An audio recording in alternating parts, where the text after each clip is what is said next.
box 22. It was Commander J from HNS CO. Signed off on my last eval. Let's see. Right. Delegated reporting seniors. Right. This.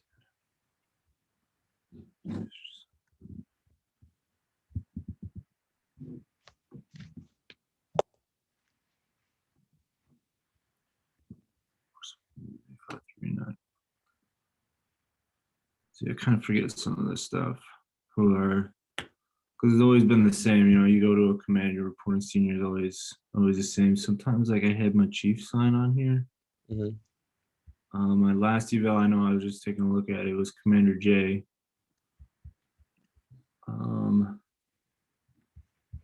Yeah, but then with like division, my chief was reporting senior. Virtual command authority, command officers.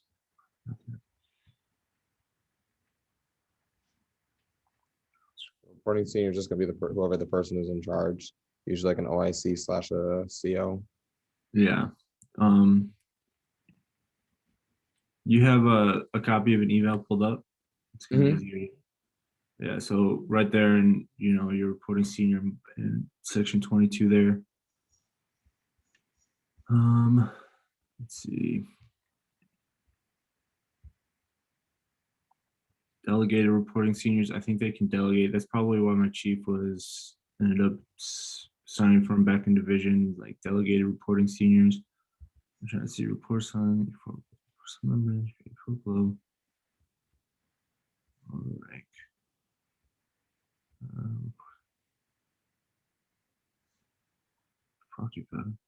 And then the delegated reporting senior is just someone that they just yeah, so that's why. So on your E4s and below, you could have a delegated reporting senior. That's why my chief was. I didn't make that connection because I just picked up E5 on this last, or what, 2 years ago, whatever. Okay. It was. So your E5 through E9 have to be an 04 or above. So that's why it was company CO. Okay. E4s and below, see right here, E4s and below cannot be delegated below a chief petty officer. So that's why, because when I was with the division, I was E3, E4.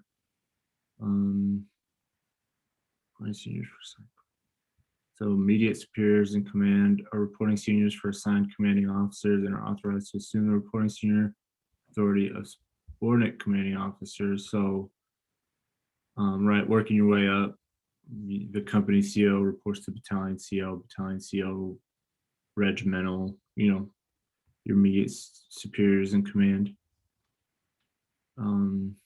Enlisted reporting seniors. So yeah, E7 to E9 may act as reporting seniors for members in the grades of E4 and below only. So like I said, above E5 through E9 have to have your reporting seniors is 04s or above. Okay. Senior.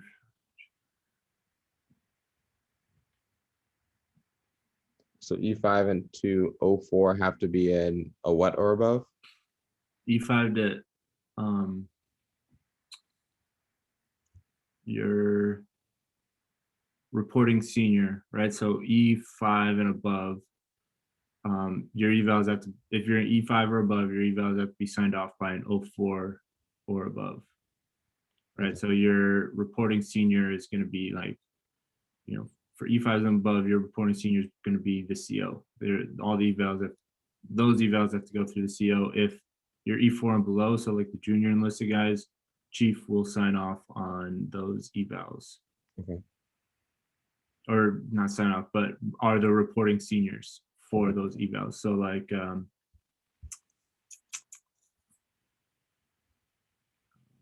yeah, so that's what gets into this next one. Raiders and senior raiders. Let me see.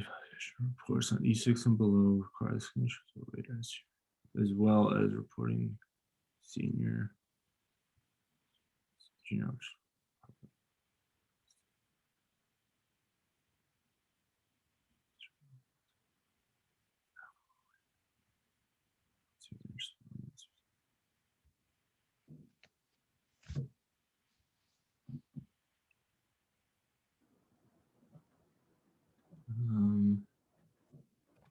Yeah, so your senior rater, evaluation reports on E6 and below require the signatures of a rater and senior rater, as well as the reporting senior.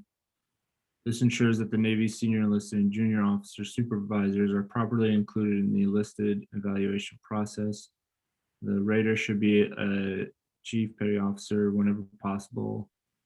But if none is available within the command, it may be military civilian supervisor who's E7 equivalent or higher. And then typically the senior rater will be the member division officer, department head. So whoever's in charge of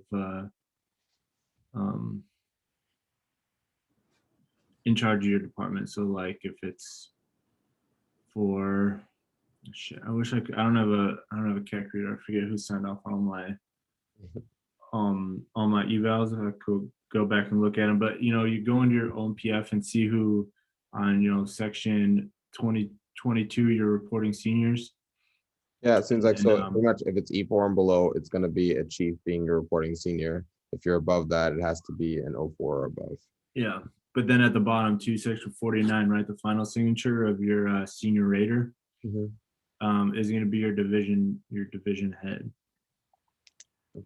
So I mean, it's just kind of varies depending on what's it called, like what command you're in and how it's set up. And I haven't looked at them in a long time, and I forget who end all be all signatures on them. So yeah, you can just go back and take a look at them, and it'd probably make more sense on the senior raters, because like it's typically your department head. I'm trying to remember if that like comes down to the CO, or like if there's just like a lieutenant in whatever department that you're in. Yeah, it says typically the senior rater will be the division officer or department head. Yeah, I don't have my CAT card reader with me because like it's all swished around in my head right now. I go back and look at all my evals and see what's what, but yeah. All right, so performance counseling methods are up to the commanding officer, SEAL program. Yeah, so those are your midterms, right? And you got does your book have the schedule, the midterm and your eval schedule below it? No, it just has the there's not anything about the schedule on there. It just talks about what it's for in the counseling. No. And that's the SEAL program. Right, it's all basically 6 months apart between your performance counseling and your eval. So you can see E5 evals are in March, and then the performance counselings are in September. And then basically just take the 6 month split for any rank, right? So E1, 2, and 3 evals are due in July, E4s are June, E5's March, E6 is in November, E7 and E8 are September, and E9s are April. And so then just 6 months before that, they have to have their counselings done, and that's down in box 30, 31, 32, and it gives you your dates counseled basically. And it's like kind of varies from how different commands do it. Like I had one where I just sat down with my LPO, we talked about some shit like that you want to get done in your career, and like what you want for this year. And then other ones are a lot more formal. They actually have sheets that you fill out, like your what is it, I don't know, just stuff that you want to get done with in your career, how to make your eval better, stuff that you're doing, you want to do. Oh, group, here we go. Type of reports. Your regular reports are just the yearly eval, right? So you're at a command for 3 years, you get your regular report once a year. Concurrent, if you have additional duties that exceed, doesn't say here. If you go like on an additional duty or temporary duty that exceeds a certain amount of time, then you have to have a concurrent report, right? So like, think about you're with a command for a year, but then you take 3 months out of that year and go do some temporary duty. Your command isn't going to write a full year's eval for you when you're missing 3 months out of it. So you have concurrent reports that they're going to fill out and basically like sub it in. How long is the time frame for those then? You know, Forget it's because like if you go for, I know if you go for like a few weeks, you don't have to do it, but if it's over a certain amount of time, then they have to fill it out, and it doesn't have it on here. okay. It might Let me just see if Google's got it.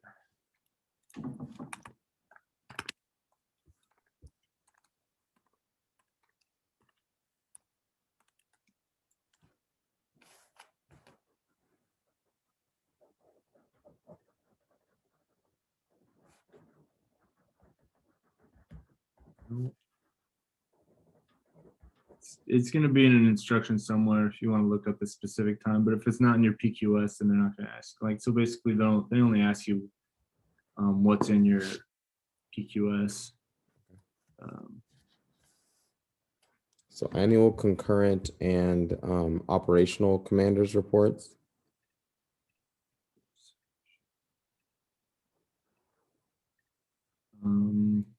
It says they're for, which is weird because it says it be submitted only for COs and OICs as observed by their operational commanders who are not also the regular reporting seniors. What type of situation would that be? Optional.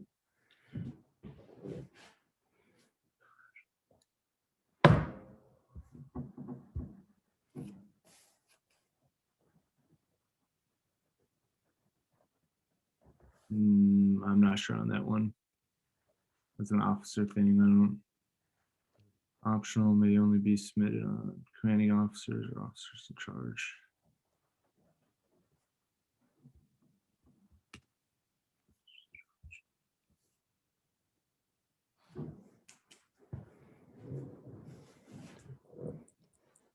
It's fine. And for the administrative blocks, are they gonna like ask us like, oh, what is block number 4? What's block number this? They might do like the big ones like block 43, or, you know, or what block do you sign in? They did it for us, but yeah, I would just know because I mean, like you deal with these every year. Block 43 is a huge one, you know. Like I don't see them asking real specific ones like, oh, what block is your, or what number is the date recorded, or you know, in Yeah. the weed one. Yeah, I would look up the operational commander report because it seems like it's well, I mean it is for officers, but it seems like something like deployment status, like if you get sent out on like for example, one of my deployments are our company or our squads were divvied out from the company. And so like if it was more of like a larger thing, like the company got separated and went under a different command than the battalion, that whoever our company is now serving under, that CO would get an operational commander's report after that deployment, because they're not with the battalion the whole time. And so the battalion CO isn't going to write in a fit rep for that CO, for like Lima company CO, when they're not with, you know, the battalion. Okay. Because like you can they can get sent out to like an advisory team or something, you know, very specific. I would probably look this one up just to make sure I'm right. That's kind of what it sounds like. I'm not It 100% seems like it's sure. like it seems like it's like an eval, but more in depth because it's talking about like alcohol abuse and illegal drug possessions, NJPs, command climate.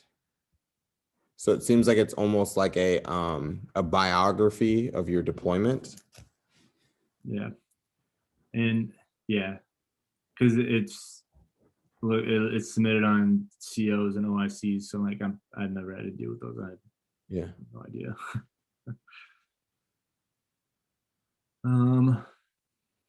Right, and then Oh, administrative block. Oh, so what? What's up? I was just gonna say, so actually it seems like it's just specifically for, so it's like a CO or OIC's eval. And it's like somebody has to do their eval. So the person that's doing it would be doing a operational commander's report instead. And I imagine it probably affects them if they plan on like going to do different types of like things. Yeah. So evals for officers are called fit reps. Mhm. Generally, I don't know if this is like a specific deployment thing, like a concurrent report for officers, whatever. But fit reps are generally run by within, your regular reporting seniors, right? So company COs get their fit rep signed off by battalion COs, get their fit rep signed off by regiment. Because this seems like a very specific thing, and it kind of looks like it's going to be some type of concurrent report, like for us for enlisted. Mhm. It looks like maybe it's something like that for them, because if they're still under their whatever, even operationally, if they're still under their regular command, or they're still working under their CO, then they're just going to get a regular fit rep. Right? I think that's Yeah, but I think this is specifically for COs and OICs. Like somebody has to do their eval, and I think that's what this is.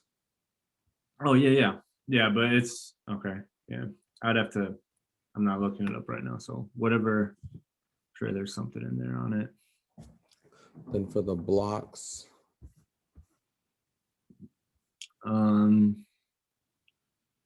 Right, administrative blocks, guidance on trait, comment blocks. Those are all just pieces of your eval, right? mhm. Your performance traits. You get your 1 through 5 on all the different shit. And then I think for 2, if you want to give somebody a 2 or a 1, they have to have like specific documentation for that, right? Yeah, something. Let me see. 2 to 4 range, arbitrarily 2 block range.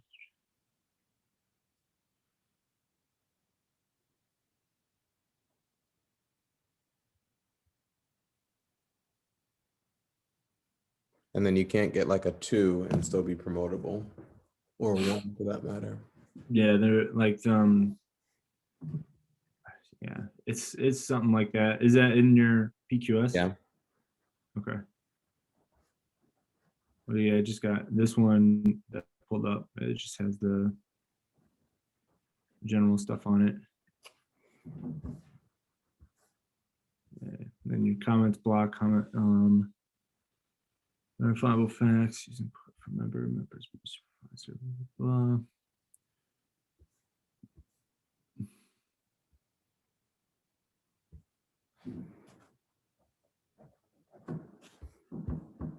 And then pretty much for the comments, it just says like, don't fluff it. Yeah, so on comment blocks, it said she had all 1 grades, any promotion recommendation of SP, and any recommendation against retention. So that's gonna have to have all like your documentation and stuff like that. Performance traits, quantify, blah blah blah. Yeah, this is all pretty straightforward, just eval writing stuff. Mhm. Promotion recommendations. No EPs or MPs just because there's quotas. Do not recommend any promotable. Call on from basic duties the next higher grade. So that's why you see that a lot of the times, like in the comments or in block 43, they're like, recommend to promote to the next pay grade or whatever, because you can't do any P's or above if called upon. They cannot perform basic duties of the next higher pay grade.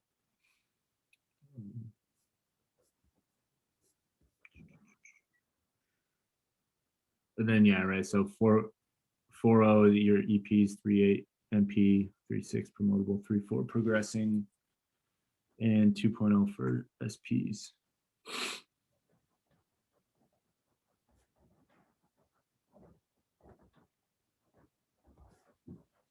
So you can't give MP or EP unless able to perform.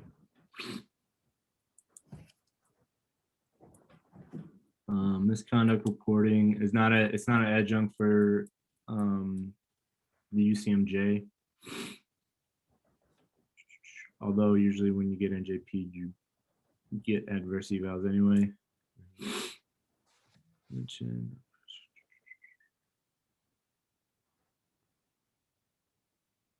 And yeah, so responsibility and rights of the member, basically you have to sign off on all of your evals, verifying everything. Wait, so with this misconduct reporting, does that mean that technically you're not supposed to have like a bad eval if you do get an NJP, if it gets like completely like pushed all the way through? Because it looks like it's saying like you only write. Other way around. You're not supposed to get a bad eval in lieu of NJP. So like if there's something that you did that's like on the cusp, they should be like, when in doubt, go NJP. Don't be like, oh, I'm just gonna give you a bad eval instead of NJPing you. Yeah, this is really a really gray section, because like if you get NJP'd, you're like kind of I don't know, not to say that you're a shitty sailor or whatever, but like it's probably hard for them to argue that you should be getting an EP when you just got NJP'd for something. So, but they also are supposed to affect. And your NJP is your NJP doesn't necessarily mean you're going to get like a SP eval, right? Or an adverse eval under promotable. You're generally like, you're still good to go. You just fucked up and you got NJP'd for, I don't know, some minor, right? Like there's NJP shit that's out there. It's like, okay, whatever, you get knocked down.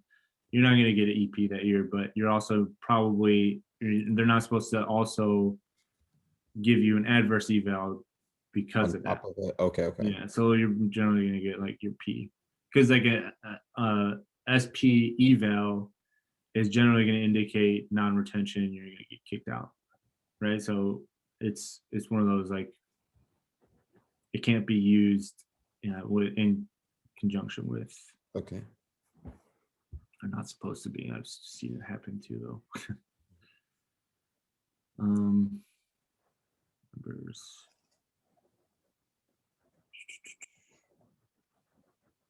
Oh yeah. So you got to sign all of your evals. You need to receive a copy. A copy when it's signed, and you have the right to submit a statement. What is it? Oh, within 2 years. Yeah, so if you can submit a statement on an eval if you don't think that it was a fair representation of your work. Up to 2 years. I didn't know it was that long. That's kind of a long time, but okay. It's your responsibility to make sure that your records are complete. So like, especially big when coming up for chief season, if you have missing periods in your evals, like I've seen these people running around with like their heads are cut off trying to get their evals filled in. But it's essentially it's your responsibility, even E1 all the way up. Yeah. So members' responsibilities are to sign it, read it, get a copy when signed, and then you can submit manage the gaps, and then you can submit a statement within 2 years if you want. Yep. Your standard letters, endorsements, and memorandums, different ways of officially communicating within the command. And then, I mean, I don't know if you want to go. You're gonna read through these. There's different reasons for submitting different things. Right. So standard letters or its variation to correspond officially with addressees in the DoD when outside of the DoD if they have adopted this format. Yeah, right. So standard letters official correspondence within the DoD. Letter is transmitted via your activity using endorsement to forward comments, recommendations, or information. Endorsement to redirect the letter.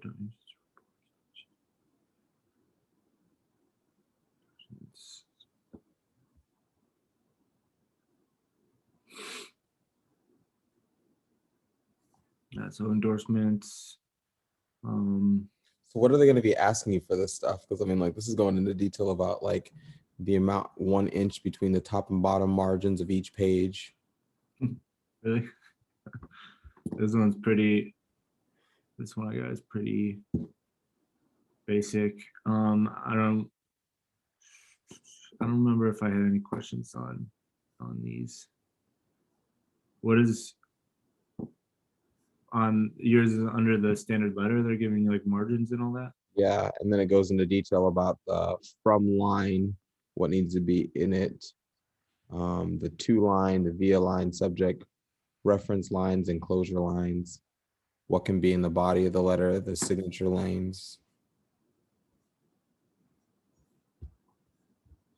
I mean, I can't really sit here and tell you not to know anything that's in the Yeah. book. You know what I mean? I think But I a might lot of take this the L stuff on that one. gets Make real sure in the it's centered weeds. 1/2 inch from the bottom edge, starting with the number 2, no punctuations. Like, have you gone through the weapons section yet, or No. vehicles or anything like that? Like for it gets into like AAVs and what's the max speed through water in reverse. Like it gets real technical on a lot of stuff. One of the best things is just to have a good core knowledge on everything Okay. and then start applying the specifics to that. Okay. Right. So like if you know what standard letters and endorsements and memorandums are all for and have a good general understanding of all of them, Mhm. you can like, you know, you can look up a standard letter and be like, oh, okay, we need 2-inch margins. We, the to at endorsement line and all that have to be certain. Because like when I worked in HR at the clinic doing, HR shit. Yeah. I had to write letters all the time, and like you could pull up the little paragraph indentations in Word, and you have to like sit there and count them out and be like, all right, this is how you write a fucking letter. I don't have any of that stuff in this All right, we can go to the next PDF one. though. Talking about discussing your OMPF. What's up? The next section is discuss the following OMPF. Following in the OMPF. The purpose of the following enlisted service record pages. Yeah. The official military personnel file, 104.3. I got something different. So my next section here goes into like page 2's. Yeah, that's what it's probably. They probably just have a different name. Mine's page 2's, page 8808 or 880, 88 Okay. or 881, and then 613. So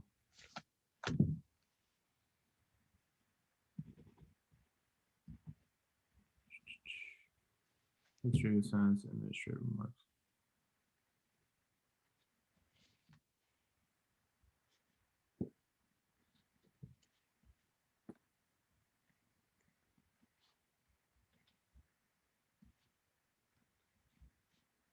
So the 602 is just your page 2.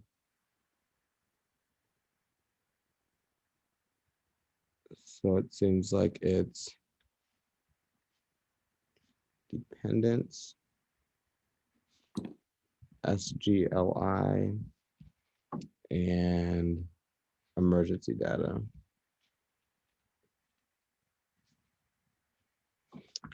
Then with the 880, it's honors and awards.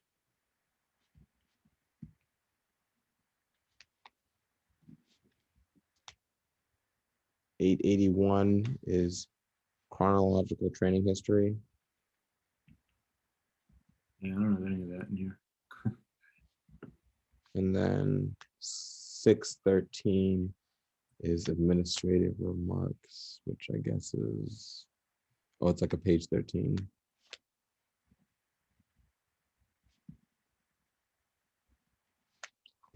Then the next section would be 104.4, which is explain the purpose of the UCMJ, who is responsible for upholding it, and then who is subject to it. That kind of sounds self-explanatory. Who is responsible for upholding UCMJ? Yeah. All members of the armed forces.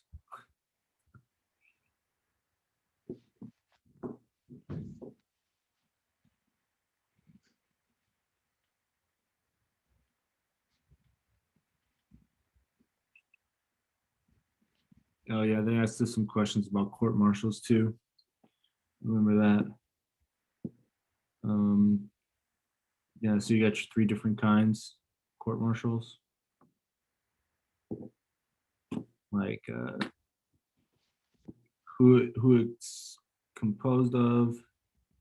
Let's see, and when it can be used. Explain the differences of court martials. Court martials. So we got A, which is summary. What's in the summary? One active duty officer with the rank of captain or higher. The lowest level of authority to convene summary court martials is normally at battalion commander or equivalent. So it'd be for the summary. So an 06 in charge. And then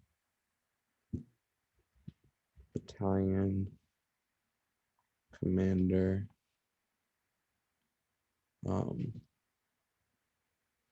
can convene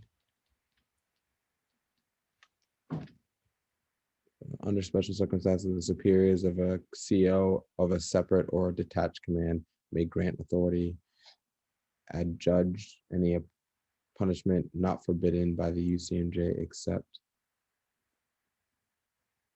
confinement for more than 1 month with hard labor or hard labor with confinement for more than 45 days. What does that mean? Which one? It says adjudge any punishment not forbidden by the UCMJ except, and then it has a list of things. Is that it's saying like that's what they are able to do? Wait, under summary. Yeah.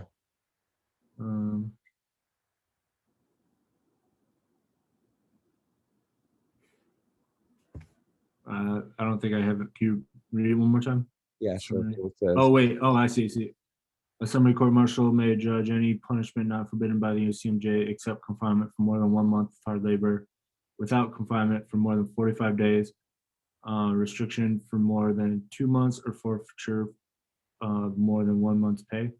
So like, are those the things that can do or cannot do? if so, those are the things they can do, and if the punishment is higher or more like strict than that, then it has to move up to a special court martial. And so Okay. basically, and really kind of difference is how many people are convened to run that specific court martial, right? So you have 1 active duty commissioned officer of captain and higher. For summary, special court martial is a military judge. And 3 active duty service members in general, right? So like you're basically moving up the seriousness of offenses through these court martials. Okay. You see, special court martial kind of has the same thing. So may judge any punishment not forbidden by UCMJ, including confinement for up to 6 months, hard labor without confinement for 3 months, yada yada. Like it's just increasing whatever the punishment is. Like, so if you murder somebody, you can't have a summary court martial. You know, like capital offenses can't be tried under summary court martial. Okay.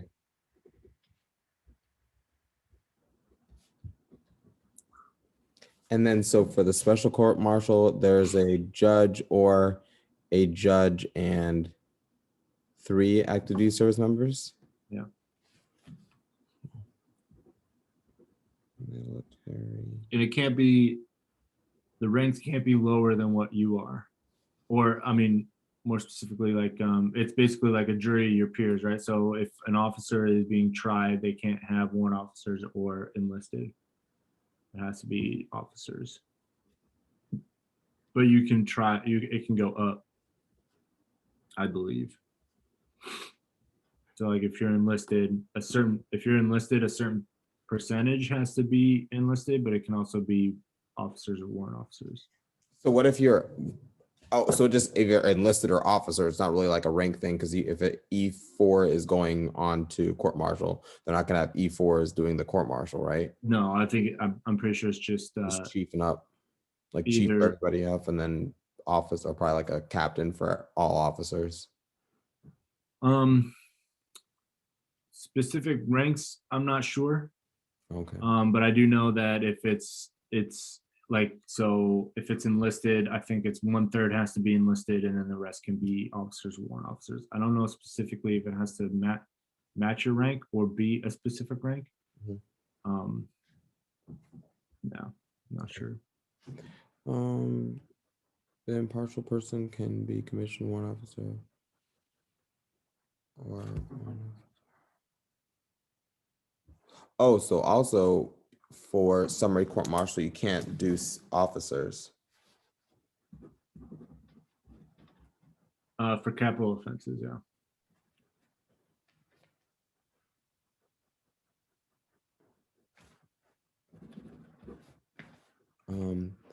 Then for the special, if you, the accused, are a commissioned officer, no member may be a warrant officer unless a person. If you, the accused, are enlisted, you may request at least 1/3 of them.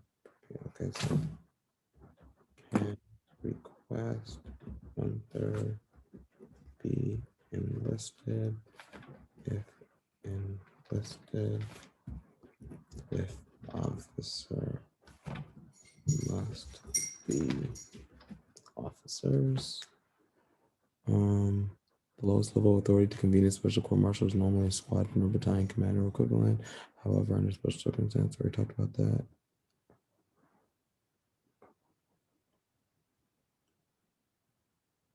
Okay, and they can't do capital offenses either.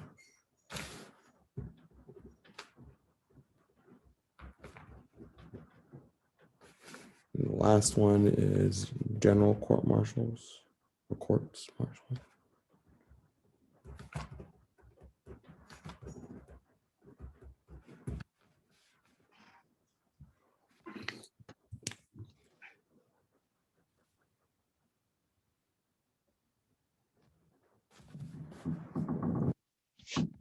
So military judge. Do you know why they have it? So it's like a military judge or a military judge with people. No, I'm not sure. Okay.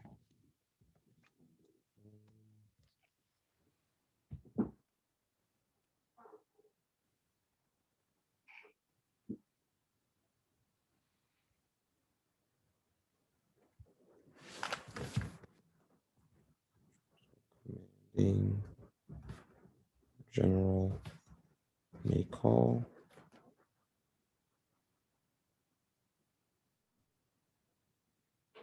Okay. This pretty easy.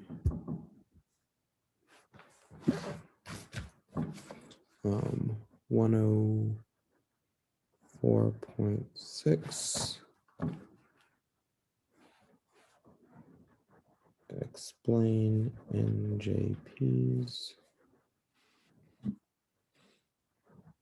A.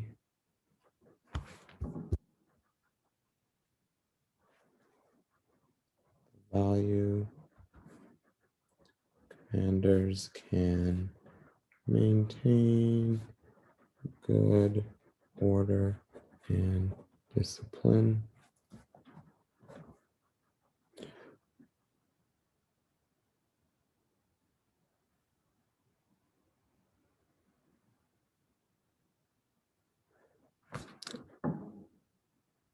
Do you mind explaining this part? So it says, so when the NJP can be administered, NJPs are given for minor offenses of the UCMJ. A minor offense is one that in which the maximum sentence, if tried by a general court martial, does not include dishonorable discharge or confinement of greater than 1 year. Does that mean all the UCMJ, like the list of all the different UCMJ like articles have a set of like, this is like the maximum amount of things you can do for this specific UCMJ, or is that more like judge and CO kind of level discretion?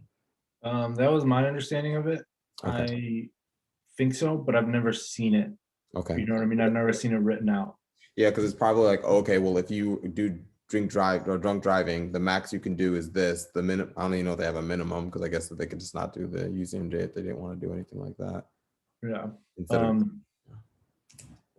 Yeah, 'cause, like, and you hear it in like court shows or TV shows when they do like court, like this carries a maximum sentence of. yeah. I'm pretty sure the NJ or the UCMJ has something like that, but I've never seen it.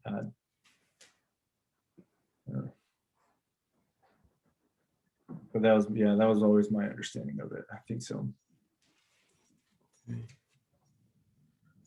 Minor UCMJ infractions, and then no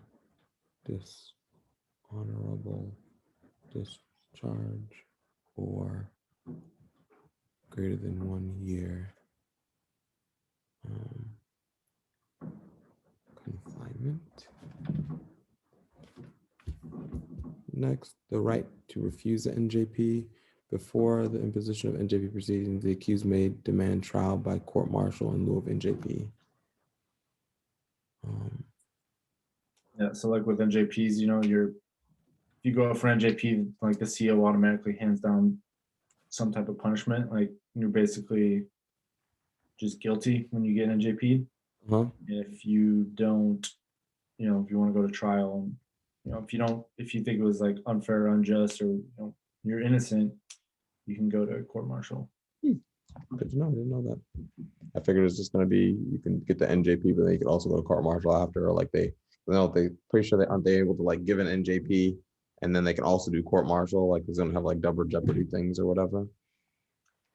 No, if you get NJP, you don't go to court martial. So if it's like a serious offense, you're just gonna go straight to court martial. Okay. So like a few of my buddies back in division were getting NJP'd for hazing allegations, which was like just totally bullshit. They were just looking for scapegoats, and so they got their NJP and they refused it, and they went to court martial. And so it went to like trial basically. Oh, so you refuse it after you get like you're refusing the sentence, and if you refuse the sentence, then it goes to court martial. No, well, so like NJP is like, you know, you're going to NJP before it happens, right? Oh, okay. So basically, like, hey, these allegations against you, like you're gonna get NJP for hazing, and then there's a bunch of documents they draft up for an NJP.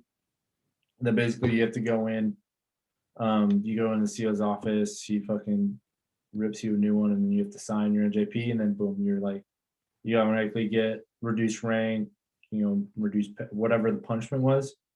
But if you can go into that NJP and be like, I'm not signing this, I want a court martial, and then okay, and then they proceed to trial. The last one, the right and procedure to appear. So the accused may appeal, not appear. Appeal. The accused may appeal the punishment if he considered it unjust or disappropriate or disproportionate to the offense. The procedures of appeal by submitting a written statement within 5 days of imposition of punishment through chain of command. So, and that's the punishment, not the NJP, right? Yeah. So you accepted the NJP, but you want to appeal the punishment.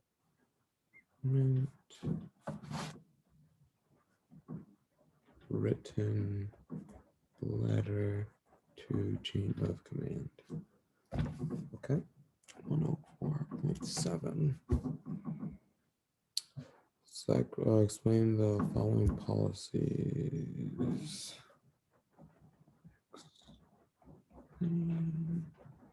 Policies. A.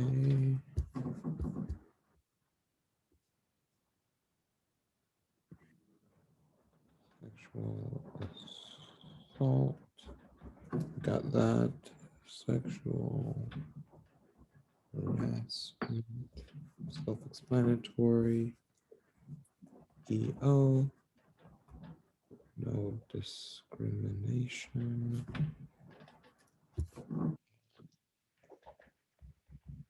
Hazing.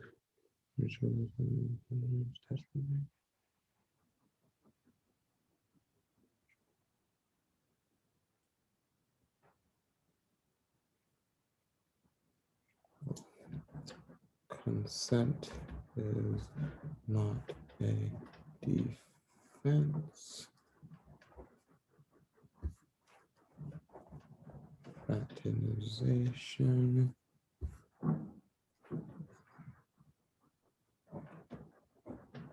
SI.